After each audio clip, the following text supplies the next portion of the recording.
Hey guys, welcome to the YouTube channel. Today I want to talk to you about physical media versus streaming. Now obviously this is the big question so many people have and that so many people bring up. Why does Blu-ray and 4K Blu-ray in particular, why is that so much better than streaming? What do you get? Well, obviously there are a lot of trade-offs with both. With physical media, you get a lot of extras, you get a higher quality, so the image is a lot less compressed. Now, obviously, with physical media, there is a higher cost of entry, so you're paying for the Blu-ray. It might cost you a couple, like 20 to 30 bucks to get your hands on one that you really want to watch. And for the same price, you could probably get a streaming service or two streaming services for that price. So a lot of people say, oh, well, why would I buy physical media? Like I can have everything at my fingertips at a second's notice and I don't even have to think about it. And both, there is no right or wrong way of doing both. But because this is a physical media channel, I'm going to tell you the differences. Now, the biggest thing about physical media is that what happens when a title is no longer available on on streaming? Obviously, we see a lot of instances now where titles are getting pulled or even locked in the vault. And it just becomes a problem of like, who is overseeing these studios, and what happens if something gets locked in the vault that you actually want to watch and want to like. As I've mentioned in previous videos a long time ago, there was a movie called, what was it called? It was called, The Game something? The Game Changers, I think it was called.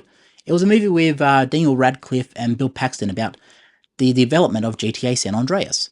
And I actually liked that movie. I watched it when it first dropped, and I enjoyed it. But now, because they got sued by Rockstar about releasing that movie has essentially been deleted. And the only way you can actually get that is through unofficial means. And I have a copy of it, I believe. I haven't watched it in a very long time, but I got it really early on before they got sued. So, you know, I have a copy of that. A deleted movie I have a copy of. And realistically, what happens if they say, like something with Dawn of the Dead, where the usage rights are so tied up and so complicated? Yeah, you could probably buy Dawn of the Dead on a digital release. You could probably buy it somewhere. I'm sure you can. But what happens if you want to watch the extended cut? What happens if you want to watch the Argento cut? Are you getting theatrical when you buy that? Like, can you choose? Most times they're going to give you theatrical on digital. And that can be problematic because there are preferred versions that are actually better than the actual theatrical cut. And the option, like, look, I'm a big fan of preserve the theatrical cut. As I've said with Star Wars in the past, I am a fan of the original Star Wars trilogy before they changed it, pre-1997. And the only way to get those officially, are in the post-1997 with all the changes, with Han Solo and Greedo shooting, and, you know, it's weird. It's like, you can't actually watch it as it was originally intended, or originally presented. And that's kind of annoying. So, yeah, I have physical copies of Star Wars on physical media. I have the Laserdiscs, and I have the DVD limited editions that have the cut that is from Laserdisc. But, you know, I also have VHS, and I try to preserve that original cut. But what happens when they don't release it, when they lock that cut in the vault? Well, obviously you're stuck with that or nothing. If you buy digital and have it on streaming or Disney Plus, you're stuck to watching the version they want you to watch. And people might say, oh, it's Star Wars, I don't care, I'll watch it. It's like, yeah, okay, that's your preferred version. That's okay, nothing wrong with that.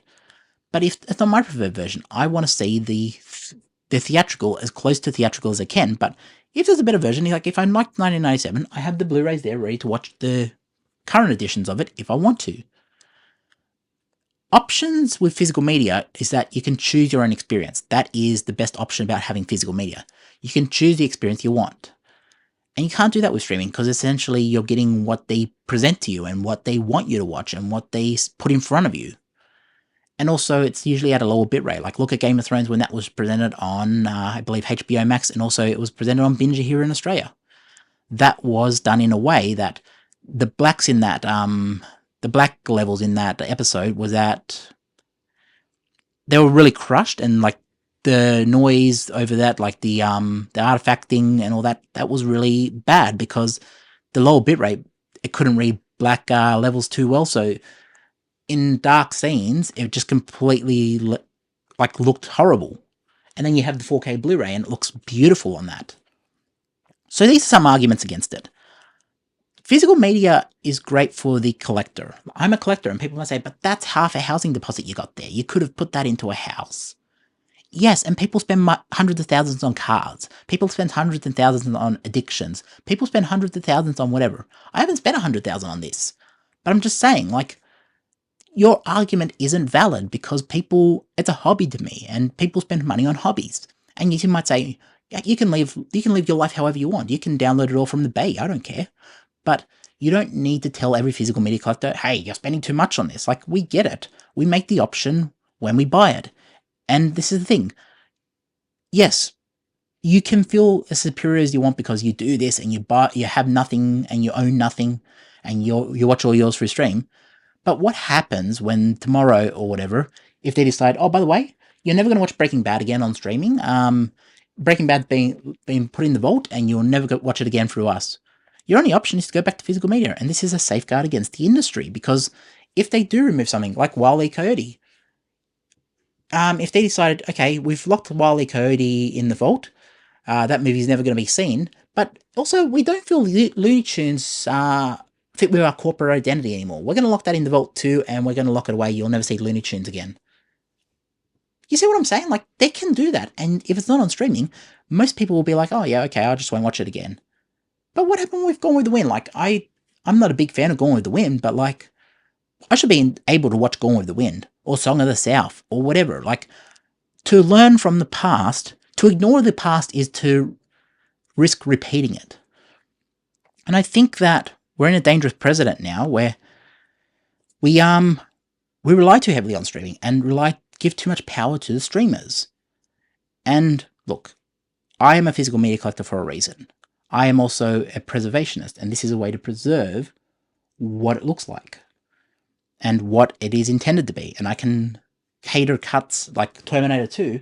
I didn't so much like the new cut of Terminator 2, so I have the original Blu-ray. I have the one where, yeah, it's not great either, but it's still got a lot of the original cut on it. It doesn't make changes. There's no drastic lighting changes, no different color grade. Like, there are certain things that you can cater to and be like, okay, I don't like that cut, so I'll go back to an older version.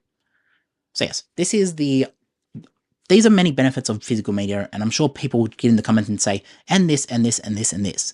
People can list down as many topics as they want, and I love that my fans jump in my comments and also tell you a bit more of that. That's part of what this channel is for the new collector who might be looking at collecting physical media and being like, oh, but you have a huge collection. I don't really want to collect 3,000 titles. You don't have to. If you like, what's a good one here? If you like, War of the Planet of the Apes, Rise of the Planet of the Apes. This one's still in its wrap because obviously I'm waiting. I bought this one recently and I'm waiting for the new one to come out. I'm waiting for I don't know, is it Dawn? Is that the new one? No, Dawn is the second one. You know, the new one. I'm waiting for the new one to come out and then I'm going to binge the three of them. I've watched them before, but I'm waiting for the new one to come out. I don't know what that's from, but I'm going to leave that there because I like to keep these as shrink-wrapped as possible until I'm ready to watch them. But you know what I mean? Like, yes, people might say, oh, but you know, that's available on a streaming service. Why wouldn't you just watch it for Disney Plus? Yes, you can watch it for Disney Plus. No one is arguing that. But my preferred method is to take a disc off the shelf, put it in the player, and watch it that way. That is my preferred method. And I don't understand why people feel the need to say, oh, you can download it from the bay. Like, yes, we know, dude.